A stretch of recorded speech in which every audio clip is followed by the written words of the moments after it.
The Federal Witness Relocation Career Center. Because some people enter witness protection and immediately open another strip club. Did you spend 30 years in organized crime? Order a few murders? Run illegal gambling operations? Manipulate penny stocks? Own a topless bar? Accidentally promote an FBI informant into your inner circle? Well, friend,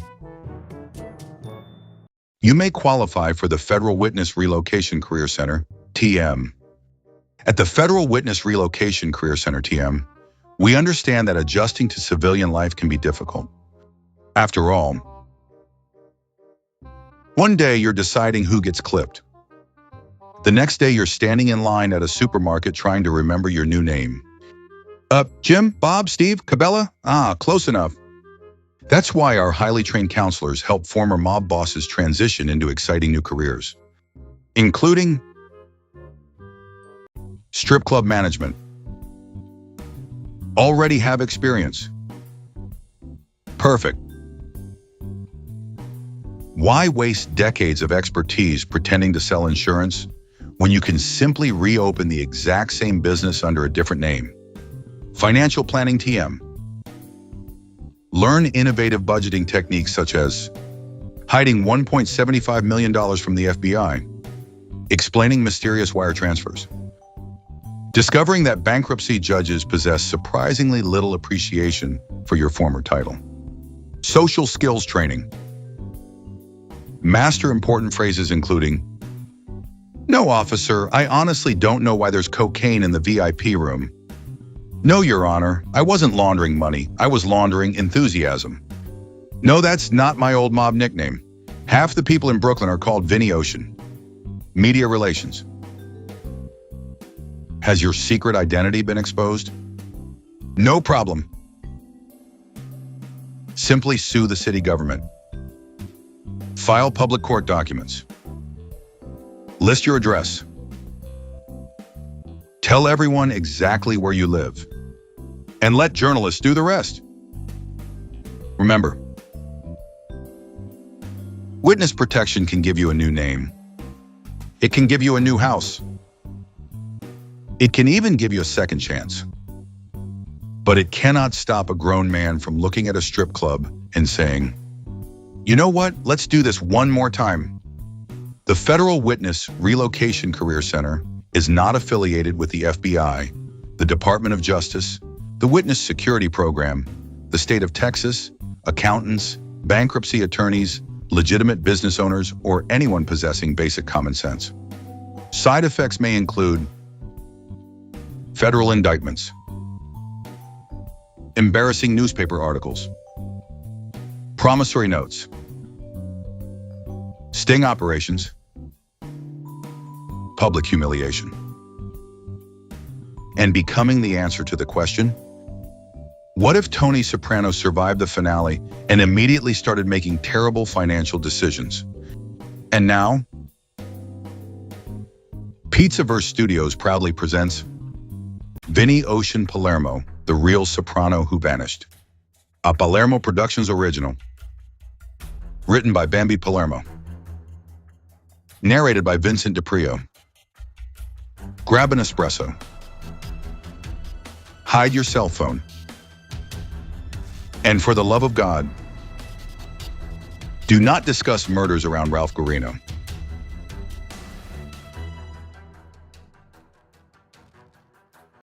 Disclaimer.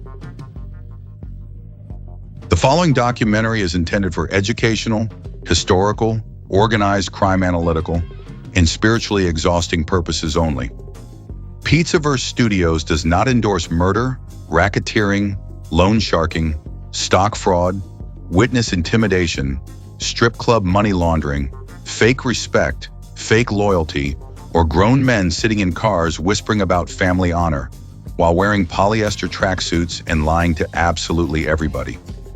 All statements are based on publicly available reports, court records, testimony, interviews, and the long, greasy paper trail left behind when organized crime discovers telephones, Wall Street, and HBO. Any resemblance between fictional mob bosses and actual New Jersey criminals is not our problem. Take that up with history, the FBI, and whichever guy thought talking near Ralph Guarino was a good idea. Vincent Palermo, the real Soprano who vanished. A Pizzaverse Studios documentary. A Palermo Productions original, written by Bambi Palermo, narrated by Vincent DePrio, produced by Pizzaverse Studios, December the 2nd, 1999, 4:30 in the morning. Island Park, Long Island. A narrow strip of waterfront neighborhoods wedged between the bay and the Atlantic, where houses sit so close to the water that high tide laps against the bulkheads. At 9 Warwick Road, a 2-story colonial with a 100-foot pier extending into Reynolds Channel, the lights are off. Inside, Vincent Palermo is asleep beside his wife, Angela. He is 55 years old. He has not held a legitimate job in decades. The mortgage on the house is overdue. He owes $68,000 in back taxes. He has 2 social security numbers and a waterfront mansion that suggests to anyone paying attention that something about this man's finances does not add up. Outside, FBI agents from Squad C10 of the New York Organized Crime Branch are moving into position. They have been building this case for 2 years, and the centerpiece of their evidence is approximately 300 secret recordings. Audio captured on concealed devices and rigged cell phones carried by a man Palermo personally promoted into the inner circle of the DeCavalcante crime family just 14 months earlier. That man is Ralph Guarino. And Ralph Guarino is already in federal custody. He has been cooperating since January of 1998. Every conversation, every sit-down, every casual remark Palermo made in Guarino's presence was transmitted directly to the Bureau. Palermo does not know this yet. In a few minutes he will. The agents knock. The arrest is one of 39 happening simultaneously across New Jersey, New York, and Florida, a coordinated sweep that will dismantle the leadership of the only homegrown mafia family in the state of New Jersey. The indictment waiting for Palermo in the Southern District of New York lists 23 acts of racketeering. 4 of them are murders. Prosecutors alleged Palermo personally committed some and ordered others. Within weeks of this morning, Palermo will make a choice no known acting boss in the DeCavalcante family's history had ever made. He will become a cooperating witness for the same government that just put him in handcuffs. And in doing so, he will trigger the most devastating chain of betrayals the family has ever known. But that is only the version people usually hear. The acting boss who flipped. The man often called the real Tony Soprano, the New Jersey mobster whose life overlapped with the most celebrated mafia drama in television history. That framing is not wrong. It is just the top layer.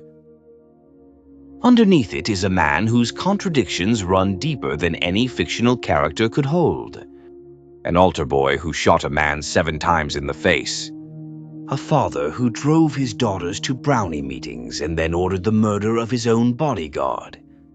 A wholesale fish worker from Brooklyn who infiltrated Wall Street, ran a strip club in Queens, and years later opened more strip clubs in Houston, Texas, under a name the government gave him. Until the law found him again.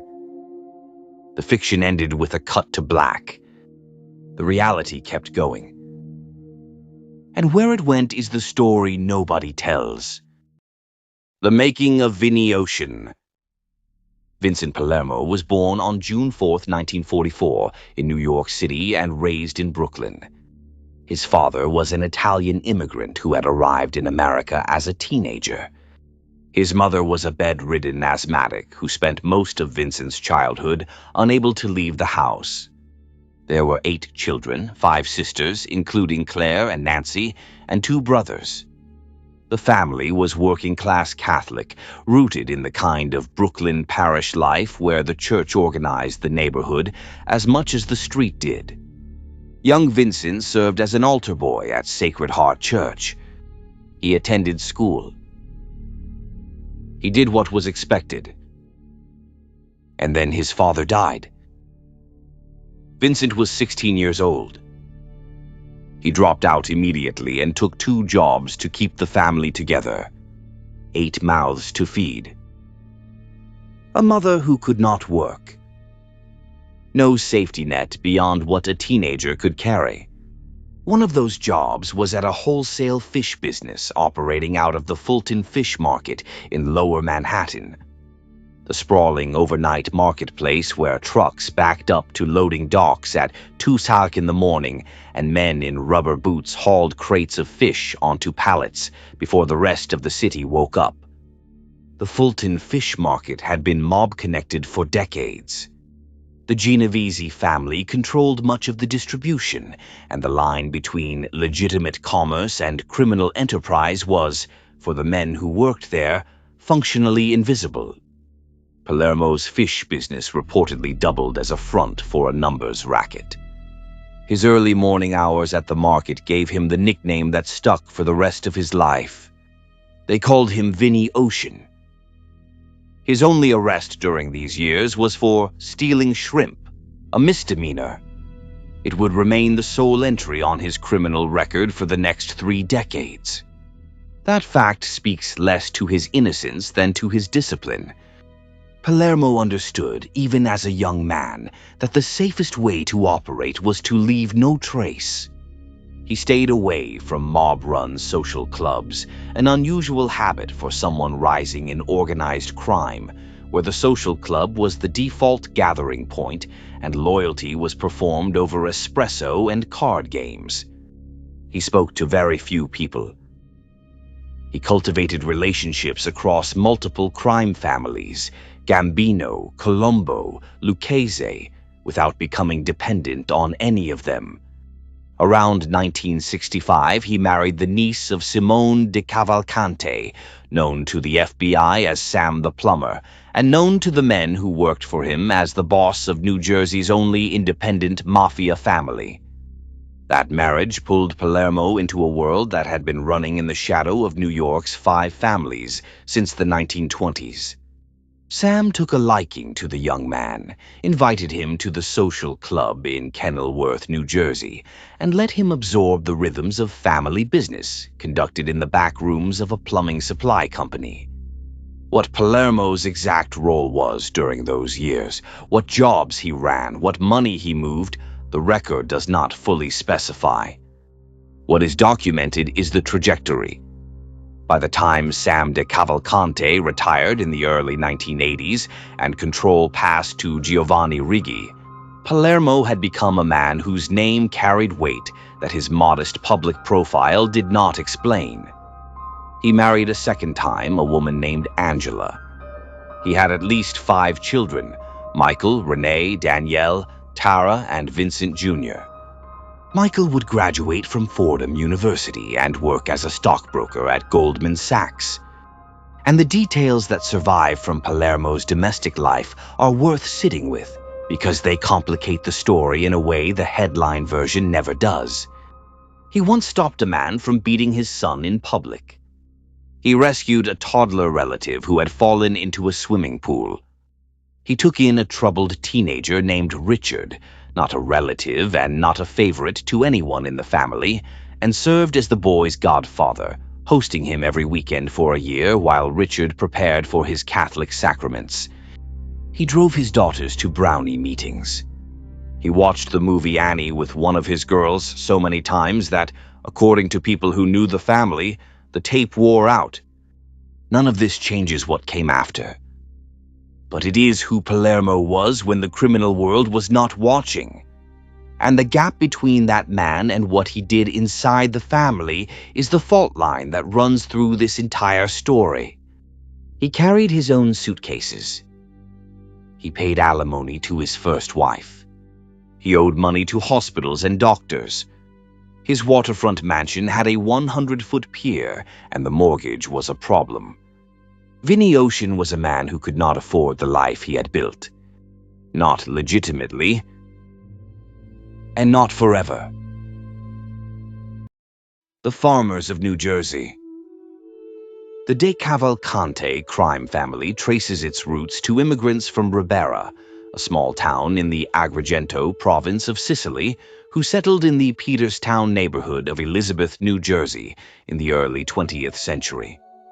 The earliest known boss was Filippo Amari, who built a crew of roughly 20 to 30 made members in the 1920s. Leadership passed to Nicholas Delmore, who attended the infamous 1957 Appalachian Convention alongside bosses from across the country. Then, in 1964, leadership passed to Simone DeCavalcante himself, the man who gave the family its lasting name. Sam the plumber was a contradiction in his own right. He was careful, bureaucratic, and deeply concerned with protocol. The kind of boss who kept records, maintained alliances through diplomacy rather than violence, and understood that a small family survived by making itself useful to larger ones. Under his leadership, the DeCavalcante crew grew to approximately 60 made members. He oversaw a gambling ring that generated an estimated $20 million a year. And he achieved something no boss of a family this size had ever managed. He won a seat on the Mafia Commission, the governing body that arbitrated disputes between the major families. For a crew from New Jersey, that was the equivalent of a minor league team being invited to the World Series. But the recognition came with a price. The New York families never let the DeCavalcante members forget where they stood. They called them the Farmers, a jab at New Jersey's Garden State identity that stuck for decades. In both the 1960s and the 1990s, FBI recordings captured DeCavalcante members complaining about the lack of respect they received across the river. 60 members versus the hundreds maintained by each of the 5 families. A $20 million gambling operation versus New York enterprises that dwarfed it. The DeCavalcante family was real. It was dangerous.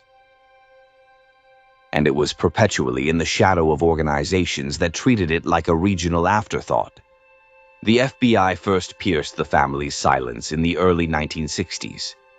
From 1961 to 1965, agents installed bugs without judicial warrants, as was common practice then, at 4 locations, including Sam DeCavalcante's plumbing company in Kenilworth. The operation generated approximately 2,300 pages of transcripts. Because the surveillance was warrantless, none of it was admissible in court. But when the recordings became public in June of 1969, through a legal blunder by DeCavalcante's own attorney, they confirmed Joe Valici's earlier testimony about La Cosa Nostra's structure, revealed murders, and provided the first real window into how a mafia family actually governed itself from the inside. On one tape, Sam DeCavalcante told his secretary about a recurring nightmare. "I had a terrible dream," he said, "about a bunch of cops. The boss of a New Jersey crime family, anxious and haunted, confessing his fears to the woman who typed his letters." Decades later, a fictional version of exactly that dynamic, a New Jersey mob boss, anxious and haunted, confessing to a woman in a professional setting, would become the most watched drama on American television.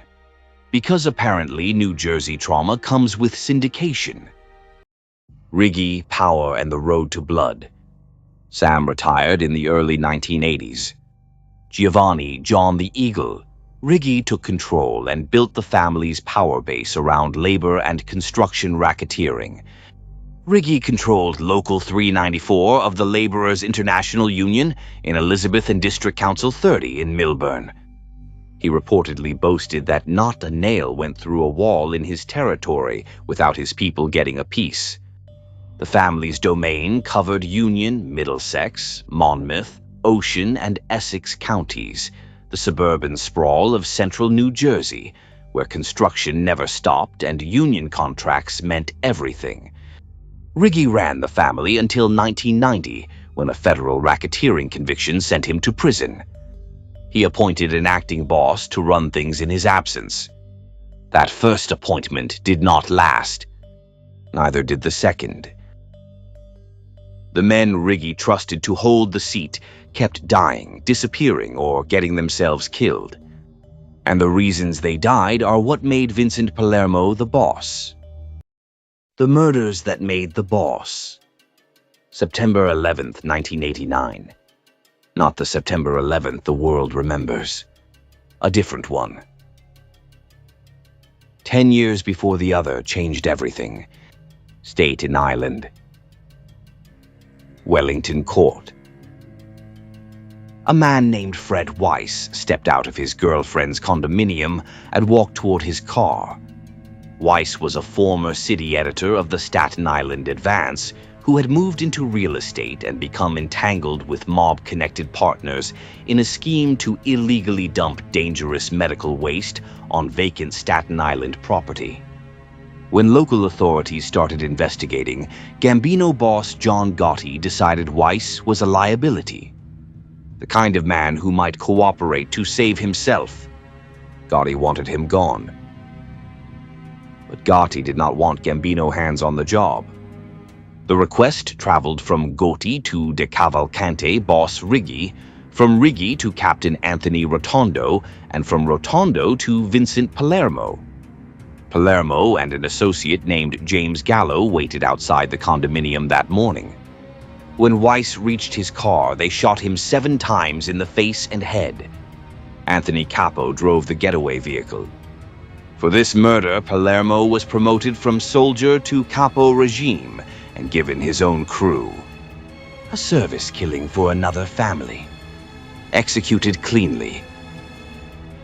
The kind of job that proves a man can be trusted with the work nobody wants to do. 2 years later, on November 11th, 1991, the family eliminated Louis Larasso, a former underboss who had attended the Appalachian Convention back in 1957 and was now viewed as a threat to Riggy's control from prison. Consigliere Stefano Vitabile, Captain Philip Abramo, and Captain Giuseppe Schifiliti voted to kill him. Schifiliti lured Larasso to a meeting at a soldier's home. Members of Abramo's crew did the rest. Larasso's car was later found at the airport, staged to suggest he had traveled. His body was never recovered. Then came the killing that years later would write itself into television history. John D'Amato had been Riggy's first choice as acting boss, appointed around 1990. But D'Amato generated grievances almost immediately. He was seen as a puppet of Gotti. He was accused of stealing from the family, and he made enemies among the captains who felt he had been installed over their heads. The grievance that sealed his fate, though, was something else entirely. D'Amato's girlfriend, identified in court records only as Kelly, told Captain Anthony Rotondo that D'Amato was bisexual. She described visits to Manhattan sex clubs where D'Amato had sex with other men. Rotondo brought the information to underboss Giacomo Amari and Consigliere Vitabile. According to Anthony Capo's later testimony, nobody was going to respect them if they had a gay boss sitting down discussing La Cosa Nostra business. Vitabile authorized the murder without seeking the required approval from the commission. January 6, 1992. Capo and Victor DeChico picked up D'Amato near his girlfriend's house in Brooklyn. In the backseat, Capo turned and shot D'Amato twice. D'Amato groaned, "Oh no." Capo fired twice more. They drove the body to the Mill Basin home of Capo Regime Rudy Ferrone, where Palermo was waiting. They searched D'Amato's pockets. Inside, they found $8,000 in cash and the business card of an FBI agent. Nobody has ever confirmed whether D'Amato was actually cooperating or merely exploring the option. The body was wrapped in plastic, loaded into Ferrone's black Cadillac, and driven upstate by Ferroni and Palermo to a farm owned by DeCavalcante soldier Philip Lamela in Newburgh, New York. The remains were never found. October 10th, 1998. Dyker Beach Park and Golf Course, Brooklyn. Joseph Massino, Palermo's own bodyguard, a man who had been at his side for years, received a phone call from a bookmaker named Steve, claiming to have $10,000 to deliver. Massino was a degenerate gambler who owed approximately $450,000 to various mobsters, including Gambino family members. Palermo decided the debt made him a liability. Massino drove to the golf course parking lot. According to trial testimony, Associate Anthony Greco asked him, "You know what's about to happen, right?" Then Greco shot him. Massino died of his wounds at the hospital shortly after. The killing solved one problem and created another. To fill the vacancy in his crew, Palermo promoted Ralph Guarino, the man he trusted. The man who had proven himself useful, the man who had been wearing a wire for the FBI since January. Palermo personally elevated the instrument of his own destruction, and he did it to replace the bodyguard he had just ordered killed. That is not irony. That is history walking into the room with a baseball bat. Wall Street, Wiggles, and the criminal conglomerate. The money that justified all of this came from two primary sources, and both operated with mechanical precision. The first was Wall Street. Captain Philip Abramo, known in law enforcement circles as the King of Wall Street, held an accounting degree from Pace University and was, by the standards of traditional organized crime, an anomaly. Operating from South Florida, Abramo built a hidden empire behind at least 4 brokerage firms: Sovereign Equity Management Corporation in Boca Raton, its sister firm Falcon Trading Group, and 2 penny stock houses called Toluca Pacific Securities and Greenway Capital. The scheme worked like this. First, Abramo's people identified financially troubled companies willing to have their stock distributed publicly. They exploited a loophole in SEC Regulation S, which allowed restricted stock to be sold to foreign nationals after a 40-day holding period. Through an attorney named Obi Pindeling, son of former Bahamian Prime Minister Sir Lyndon Pindeling, they formed shell companies in the Bahamas to acquire shares at deep discounts through offshore accounts they secretly controlled. Then Sovereign's brokers went to work, cold-calling retail investors, pushing manipulated stocks through high-pressure sales tactics. That was the pump. When the share prices rose on artificial demand, the defendants sold their discounted shares at inflated prices through Bahamian corporations. That was the dump. When brokers inside the firm resisted or tried to sell competing stocks, the response was direct, pistol whippings and threats of violence. Because apparently nothing says financial services like getting your jaw realigned by a guy named Tony. Bloomberg Businessweek ran a cover story in December of 1996 documenting the mob's infiltration of Wall Street with the DeCavalcante operation at its center. Specific stocks manipulated included Technogen Corporation, a Vancouver micro-cap, and SC&T International, a Phoenix company whose IPO was managed by Sovereign at $5 per share after insiders acquired their positions at roughly $1.33 million.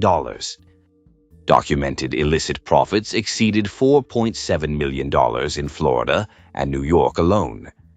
The sealed indictment alleged profits in the tens of millions across the full operation. On June 14, 2000, a federal sweep charged 120 people in what was described at the time as the biggest stock scam in American history, involving members of all 5 families plus the DeCavalcante family. Palermo's own primary business was Wiggles, a strip club in Forest Hills, Queens, which doubled as a money laundering operation and would later become one of the real-life inspirations associated with the Bada Bing on The Sopranos. He ran extensive illegal bookmaking operations in partnership with Gambino and Colombo captains, maintained a loan sharking portfolio, and managed Abramo's loan book when Abramo went to prison. Court records also list stolen goods trafficking among his enterprises. Cases of wine, Gucci clothing, Centrum vitamins, and Minolta digital copiers. The DeCavalcante family may have been called the farmers of the American mafia, but their acting boss was running a criminal conglomerate that stretched from the floor of Wiggles to the trading desks of Boca Raton. And the whole time, every transaction, every phone call, every sit-down in a car, Ralph Guarino was listening. La Drama Nostra. March 3rd, 1999. Less than 2 months after The Sopranos premiered on HBO, Ralph Guarino was in a car with 3 DeCavalcante members, Joseph Schiavone, Anthony Rotondo, and a Brooklyn club owner identified in the transcripts only as Billy. They were driving to a sit-down with New York mobsters. The concealed recorder on Guarino's body was running. The conversation turned to the new television show, and what followed became one of the most surreal documents in organized crime history, later published by Harper's Magazine under the title La Drama Nostra. Schiavone opened it. "Hey, what's this thing, Sopranos? What the hell are they? Is that supposed to be us?" Rotondo, who had clearly been watching closely, told him, "You're in there." When Schiavone pressed, Billy laughed and said, "Watch out for that guy," they said. "Watch that guy." Guarino, the man with the wire, laughed too. Rotondo kept going, offering what amounted to a weekly viewing guide. Every show you watch, more and more you pick up somebody. One week it was Corky, meaning Gaetano Vastola, a DeCavalcante member. Schiavone, annoyed at not being represented, complained, "Yeah, but it's not me. I'm not even existing over there." Then, more urgently, "Yeah, but where do they get this information from?" They identified specific locations from their territory appearing on screen. "There's a pork store." "Yeah, in Jersey, right?" "They got a topless joint over there." Jesus. Rotondo's final verdict sounded like genuine admiration. What characters? Great acting. The parallels between the DeCavalcante family and the fictional Daimeo family on the show are extensive. Jackie Aprile, the acting boss who dies of stomach cancer in Season 1, mirrors Giacomo Amari, the DeCavalcante acting boss who died of stomach cancer in June of 1997, a parallel Rotondo himself noted during later court testimony. The Vito Spatafore storyline, the man outed as gay and murdered by his own family in Seasons 5 and 6, directly mirrors the D'Amato killing. Actor Joseph Ganascoli confirmed that the D'Amato story, which became public during the 2003 trial, was the starting point for Vito's character arc. The Bada Bing mirrors Wiggles. The Tony Soprano and Uncle Junior dynamic Junior as nominal boss, Tony holding real power mirrors the Righi and Palermo arrangement. The ruling panel conflict mirrors the Palermo and Charles Mahuri feud. David Chase, who created the show, has never explicitly confirmed the DeCavalcante family as his primary model. He has cited the Boiardo family, another New Jersey outfit from his childhood neighborhood, and acknowledged that Tony Soprano's mother, Livia, was based on his own mother. The direct causal link between the DeCavalcante family and The Sopranos rests on documented parallels and circumstantial evidence, not on a Chase admission. That distinction matters. But the men in the car that day, the real mobsters watching themselves reflected in fiction while an FBI informant recorded their reactions, did not need David Chase to confirm anything. They recognized their own lives on screen. And the man capturing the proof of that recognition was the same man who would help destroy everything they had built. The rat in the room. Guarino's path to that car began 14 months earlier. On January 14, 1998, he masterminded the robbery of a Bank of America office inside One World Trade Center, stealing approximately $1.6 million from a Brinks delivery in about 15 minutes. Arrested 6 days later on Staten Island and facing 20 years, Guarino agreed to cooperate on January 20th. The FBI gave him cell phones rigged with surveillance equipment to hand out to members. They fitted him with concealed recording devices. Over the next 2 years, he made roughly 300 consensual recordings, capturing discussions of murders, criminal enterprises, family politics, and the daily mechanics of running a New Jersey crime organization in the late 1990s. The FBI's strategy was patient and surgical. They let Guarino's status rise naturally within the family. And when Palermo needed a replacement after the Messino murder in October of 1998, the Bureau's asset was in position. Palermo promoted Guarino, placing a cooperating witness inside the DeCavalcante inner circle with the boss's personal endorsement. Among the most devastating recordings was a conversation in which Palermo proposed the murder of Frank D'Amato, John D'Amato's brother, whom the family feared might seek revenge. An acting boss on tape ordering a hit. The case was built. December 2nd, 1999. The sweep. 39 arrests.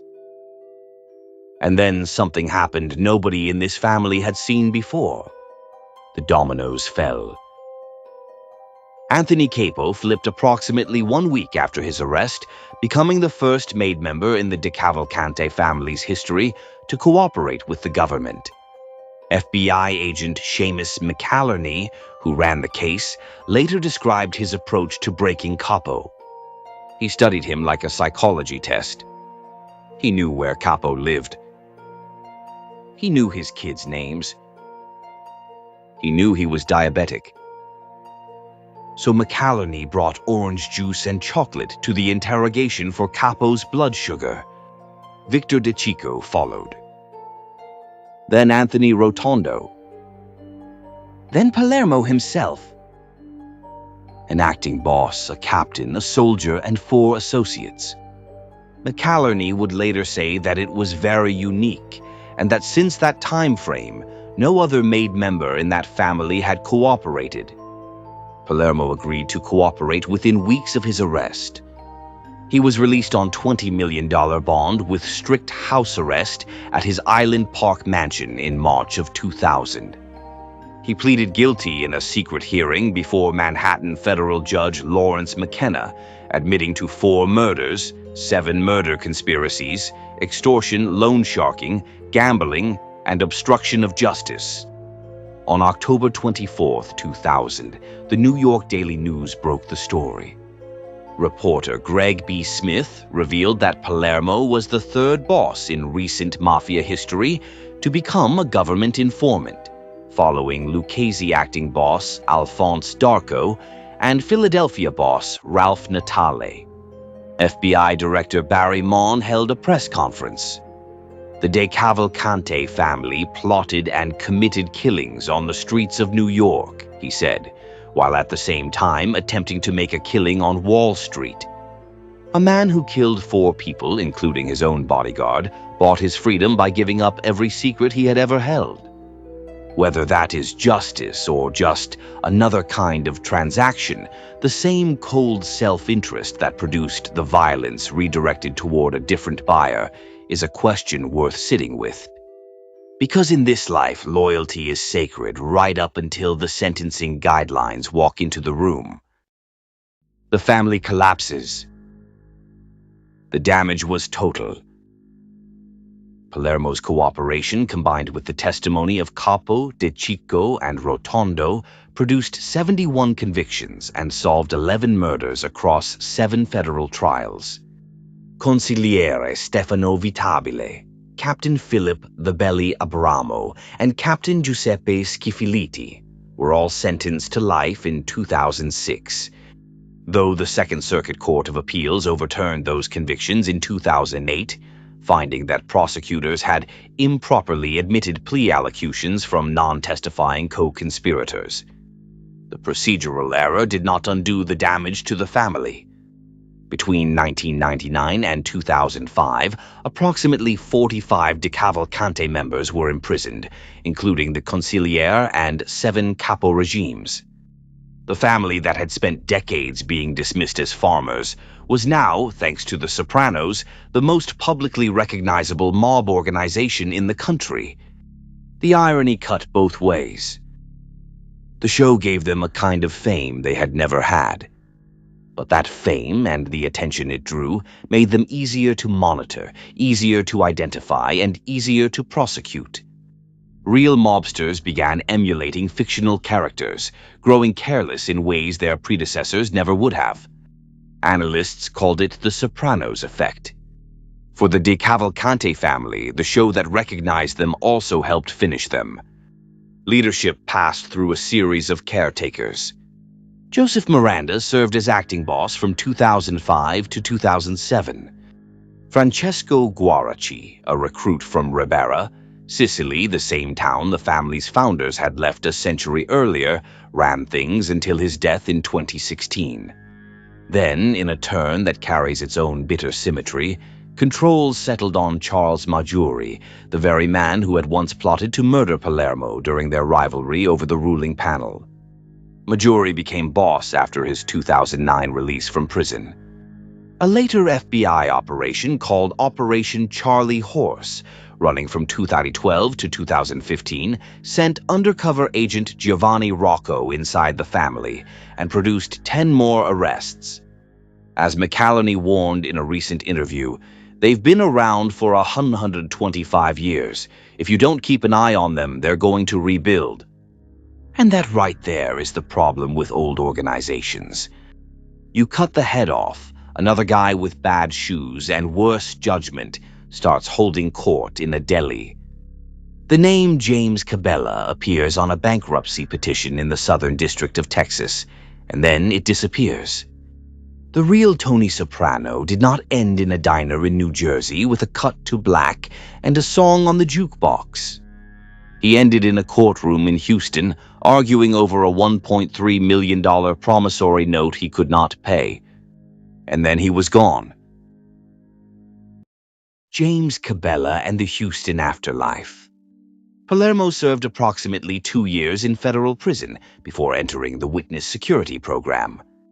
The government gave him a new name, James Cabela. His wife became Deborah Cabela. His son became Vincent Cabela Jr. They relocated to the Houston, Texas metropolitan area around 2002 and settled in a gated mansion at 9115 Memorial Drive.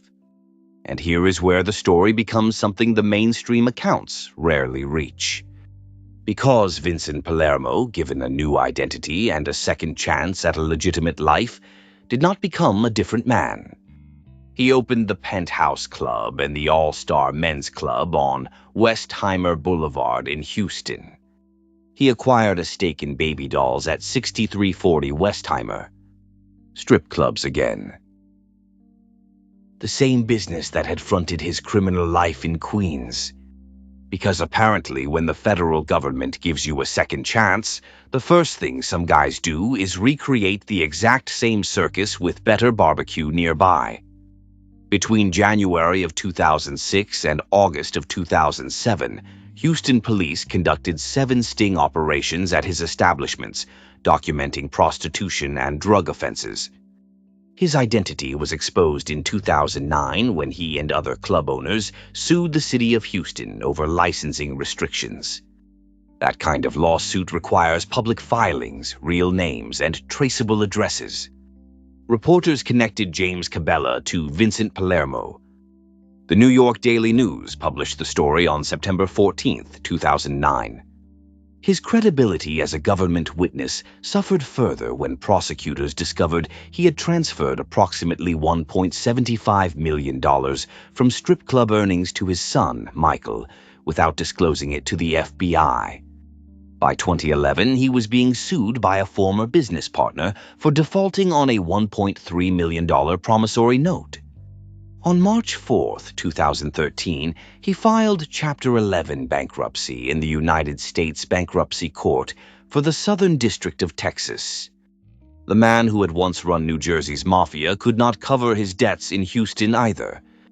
The mansion at 9105 Memorial Drive sold at auction on August 5, 2016 for $285 million. The pier on Long Island belongs to someone else now.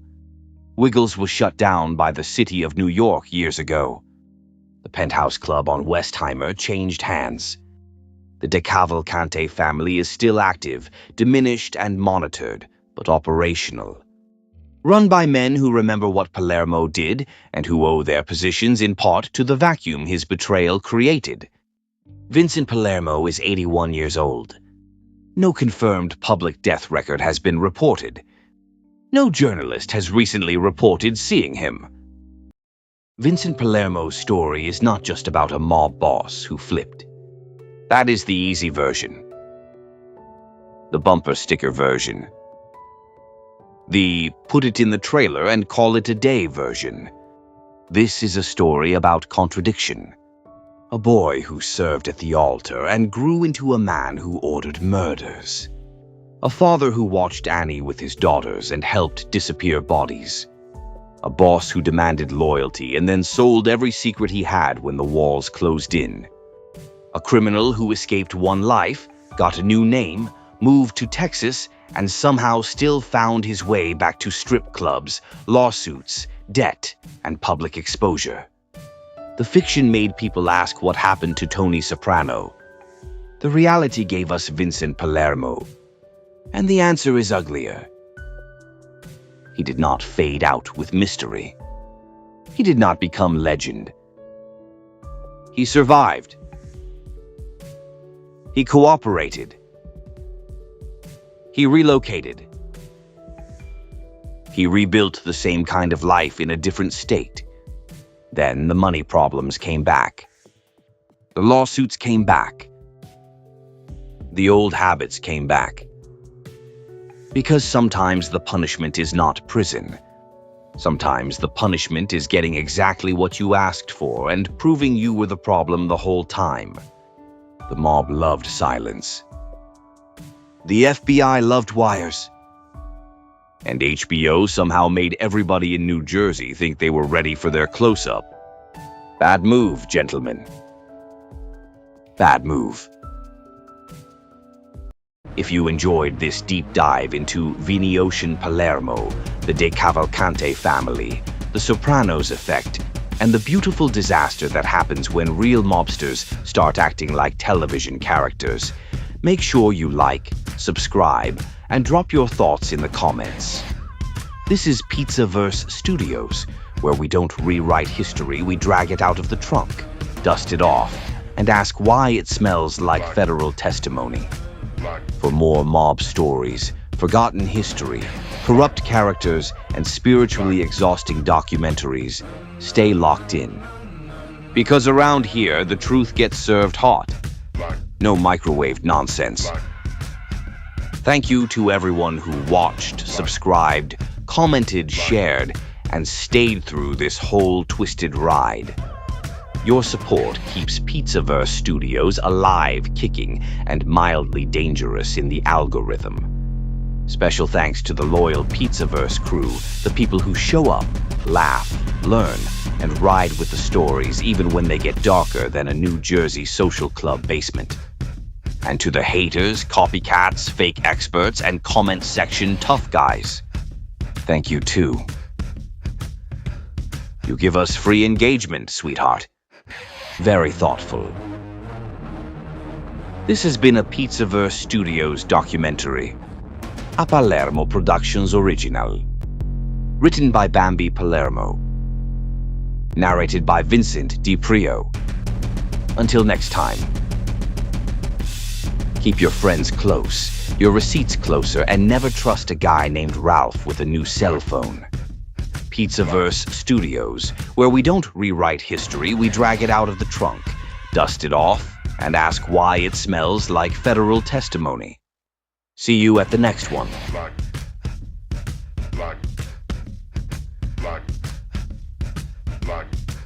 Vincent Palermo started life as an altar boy, graduated to fish markets, murders, Wall Street scams, and strip clubs, then discovered that federal cooperation apparently comes with a complimentary relocation package and a fresh opportunity to make the exact same bad decisions in Texas. Ralph Guarino robbed One World Trade Center, got caught 6 days later, and responded by becoming the most productive employee the FBI never officially hired. Special skills wearing wires, distributing bugged cell phones, smiling politely while everyone around him discussed homicide. Giovanni Ricci. Union boss, construction racketeer, and self-described guy who claimed no nail went through a wall in New Jersey without him getting a cut. Unfortunately, prison management proved less profitable. Special skills, labor racketeering, delegating problems, appointing acting bosses with remarkably short life expectancies. Anthony Capo participated in murders, loved television, had diabetes, and discovered that orange juice and chocolate from an FBI agent can apparently inspire a whole new outlook on loyalty. Special skills, shooting people in cars, discussing the Sopranos, becoming Exhibit A in Why Organized Crime Hates Cooperators. John D'Amato. Acting boss for a brief period, accused of stealing, disliked by half the administration, and ultimately murdered over allegations about his private life. Proof that in the mafia, performance reviews are not handled by human resources. Philip Abramo had an accounting degree, manipulated penny stocks, and demonstrated that some organized criminals looked at Wall Street and said, "Needs more pistol whippings." Stefano Vitabile. The conciliere who approved murders, navigated family politics, and spent years proving that being the guy who gives advice can be hazardous to your long-term retirement plans. Charles Marjorie. Once allegedly wanted Palermo dead, later inherited part of the organization Palermo helped wreck. Sometimes revenge is a dish best served with decades of federal supervision. Danielle Palermo, daughter from Palermo's second marriage to Angela. Vincent drove her and her sisters to brownie meetings and was described by acquaintances as a devoted father at home. Tara Palermo, daughter from Palermo's second marriage. Like her siblings, she has largely remained out of public view. Bambi Palermo. Niece, founder of the Pizzaverse, historian of weirdos, professional disturber of bullshit, creator of the Pizzaverse, writer of mob stories, candy entrepreneur, cartoon enthusiast, and part-time archaeologist of forgotten scandals. Known associates include a highly antisocial Shiba Inu named Ghost, a collection of sarcastic disclaimers, and an espresso machine that has witnessed more organized crime documentaries than most FBI agents. Special skills, turning obscure court transcripts into 10-part documentaries, surviving YouTube drama with the emotional stability of a dock worker, identifying copycats at distances exceeding federal radar capabilities, building fictional crime families while simultaneously making fudge. Alias is founder of the Pizzaverse, the queen of spiritually exhausting documentaries, the woman Giacomo probably wishes had never learned how to read.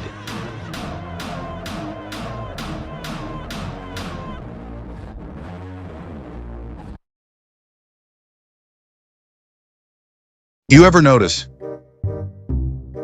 some problems just disappear? One day they're there. Next day, gone. No noise. No mess. No questions. That ain't luck. That's clean sweep disposal. We don't advertise. We don't ask. And we definitely don't leave things unfinished. Routes get cleared. Issues get handled. Situations get resolved permanently. Because around here, if it's still around, it's still a problem. Clean sweep disposal. Out of sight, out of mind. Sure. City stays clean, one way or another.